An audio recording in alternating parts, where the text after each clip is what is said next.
Most of us lower our standards. Why? Because who you spend time with, my friends, is who you become. Quality of your life is the quality of where you live emotionally. Like, we all have a home. Angry people find a way to get angry, even if their life doesn't have anything to be angry about. We can always find it. Sad people find a way to be sad. Caring people find a way to care for other people. So one thing you got to identify is, where are you living? What's your home? What's your habit? And then the way to change it is, when I was homeless, literally on my own, just getting started, I didn't have the internet, but I decided I had to go to a library and I had to feed my mind. And I always tell people the first stage is, weeds grow automatically.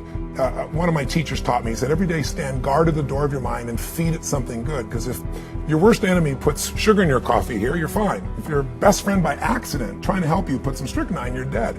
So if you feed your mind every day, 30 minutes a day of reading something, hearing something. Second, you got to strengthen your body. And the reason, Pierce, is fear is physical. Right? So is stagnation, so is numbness, so is sadness, so is rage. And when you go in and change your body by an intense workout or a run or even an intense walk and the blood's flowing through you, science has shown it instantly changes your biochemistry. And now your mind and body are working together. Third thing, all these people did in common, if you watch, they found a mission bigger than themselves. Yeah. Something that they want to aspire to that was worth more than their pain. And then the fourth thing is, you got to find a role model. You heard it with Nick.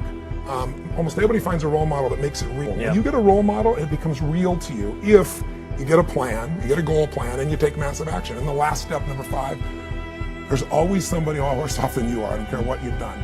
So if you can go help somebody worse off, it puts your life in perspective, and it also reminds you life's not about me, it's about we. I always tell people, the secret to a great life, the secret to living, is giving. And when you realize there's something in you still to give, even if you lost your legs, even if you've been through a horrific financial situation, your life can improve, but more importantly, you'll have a meaningful life because your life will contribute to other people. Decide to develop the habit right now, the habit of focusing on what's right in your world instead of what's wrong. The habit of focusing on what you do have instead of what you don't have in a situation. And as basic as that is, and as well as you know it, you've got to make it a habit, because those habits form the chain of your ultimate character, of who you become and how you end up living your life. We've got to condition ourselves, because if we don't, we'll go back to the automatic state that most people live in today's society. The way to develop the habit is to go on a mental diet. It's that you immediately do not allow yourself to hold a negative feeling, a negative thought for 7 straight days, day and night, even when it gets tough, even when somebody disappoints you, even when you get frustrated, even when you give your all and it still turns up lousy. Listen, if all I did was rant and rave on this tape and you didn't listen to anything else I said, but you took on this 7-day challenge, you can't believe what it'll do to your life. If you get yourself in a state of certainty that this is going to work, I'm going to find the way, and if this doesn't work, I will make the way, then you tap a lot more potential. And when you're certain in your potential, you take massive action. When you take massive action, you really believe in something, you get great results. When you get great results, your brain goes, see, I told you I was a stud.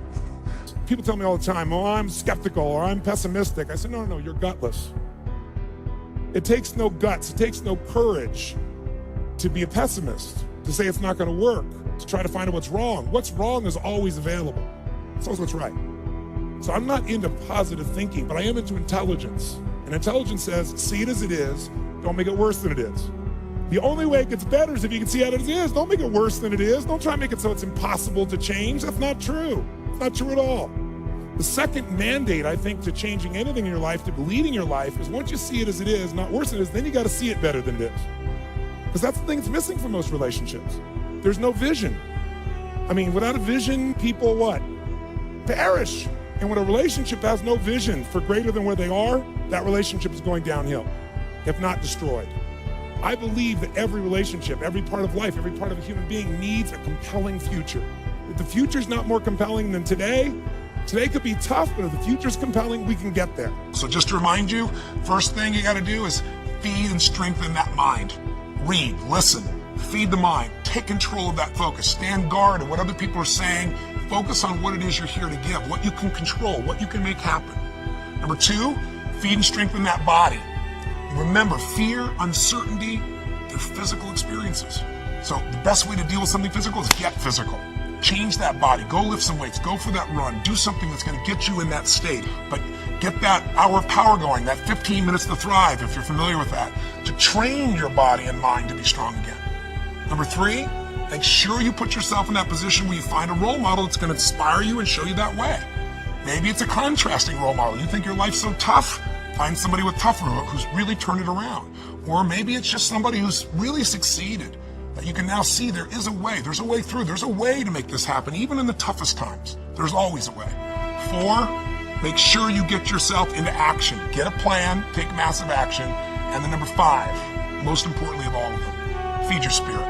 Feed and strengthen your spirit. And there's only one way to do that. It's to find what you're grateful for and to take time, whether it be prayer for you or just taking a moment to think about what it is that's so lucky in your life.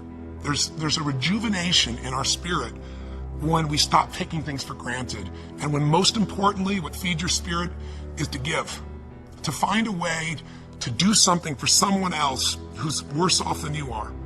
Because what is this all about? It's about strength, and it's about perspective, it's about action, it's about emotion, and it's about heart. And so many people, miss the opportunity to feel like their life makes a difference.